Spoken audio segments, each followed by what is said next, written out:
जो तीर्थ हुआ करते थे, ये व्यक्ति को उसकी स्वयं की प्राण ऊर्जा को संचरित करने के लिए, उसको सामाजिक उत्थान का पथ देने के लिए, राजतंत्र को मर्यादित करने के लिए स्थापित होते थे। इसीलिए भारत में तीर्थ कितने हैं? 4 धाम है, बद्री केदार है, फिर उसके बाद रामेश्वरम है, फिर उसके बाद पुरी है, द्वारिका है। 4 धाम है, 5 काशी हैं, 5 प्रयाग हैं, 5 बद्री हैं, 5 केदार हैं, केदारनाथ है, रुद्रनाथ है, तुंगनाथ है, मद महेश्वर है, कल्पेश्वर है, 7 सरोवर है, 7 क्षेत्र है, 9 अरण्य है जिनमें आरण्यक लिखे गए, 12 ज्योतिर्लिंग है, 21 गणपति क्षेत्र है, 42 सिद्ध क्षेत्र है, 64 के करीब शक्तिपीठ है। यदि आप पुराणों को माने तो 64 है। और जो 64 शक्तिपीठ हैं, आप कल्पना करके देखिए, भारत में नहीं है। उनमें से 7 बांग्लादेश में, 3 पाकिस्तान में, 3 जो है श्रीलंका में, 1 तिब्बत में, 1 अन्य जगहों पर, 1 नेपाल में। आज की तारीख में मैं कहूंगा कि आप बच्चों को एक गेम खिला करके देखिए। हमारे ईएमडी वालों से कहूंगा कि इस बात को लेकर के जरूर बताएं लोगों को कि आप बच्चों को एक गेम दीजिए, बच्चों को गेम खेलने के लिए दीजिए कि जैसे छोटा सा गेम होता है ना, वो आप देखो उसके अंदर आता है कॉमिक बुक के अंदर, एक बिंदु से दूसरे बिंदु को जोड़िए, दूसरे से तीसरे बिंदु को जोड़िए। बच्चों को आप कहिए कि आप 64 शक्तिपीठों को जोड़ करके दिखाओ बेटा, पहला बिंदु है, दूसरा बिंदु है। और जब आप जोड़ना शुरू करेंगे तो आप शुरू करेंगे जम्मू कश्मीर से।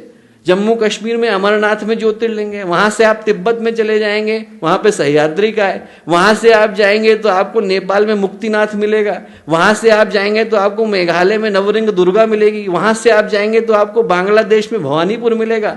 उसके बाद आप साउथ में चले जाएंगे और आप चढ़ते चढ़ते हिंगलाज, बलोचिस्तान, पाकिस्तान पहुंच जाएंगे। वो जो नक्शा तैयार होता है वो बृहत्तर भारत का नक्शा तैयार होता है। यदि आप इन सारे के सारे बिंदुओं को जोड़ लें तो क्या बनता है? सारे के सारे तीर्थों को जोड़ लें तो एक तीर्थ बन जाता है। सही पूछा जाए तो दोस्तों, भारत एक जागृत तीर्थ का नाम है। हमको महसूस नहीं होता, पर हमारे ऋषि मुनियों ने इन सारे कोनों पर एक एक तीर्थ को बिठा दिया है। सारी की सारी जगहों पर शक्तिपीठ बैठे हुए हैं। यदि आप सारी लाइनों को जोड़ लें तो जागता जागता एक जागृत तीर्थ बन जाता है, जिसका नाम है भारत। भारत देश का नाम नहीं है, पूरे जागते हुए तीर्थ का नाम है।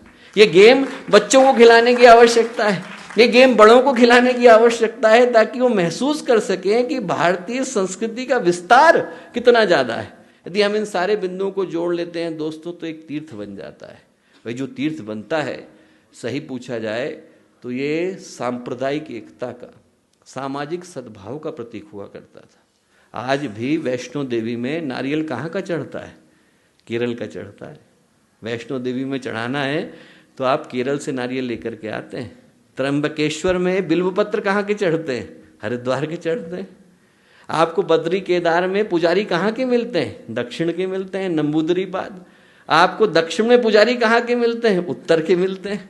आप पूर्व में जाएंगे तो कहाँ के पुजारी मिलते हैं? पश्चिम के मिलते हैं। आप द्वारिका में जाएंगे तो कहाँ के पुजारी मिलते हैं? आपको उड़ीसा के मिलेंगे। आपको पुरी में कहाँ के पुजारी मिलेंगे? गुजरात के मिलेंगे।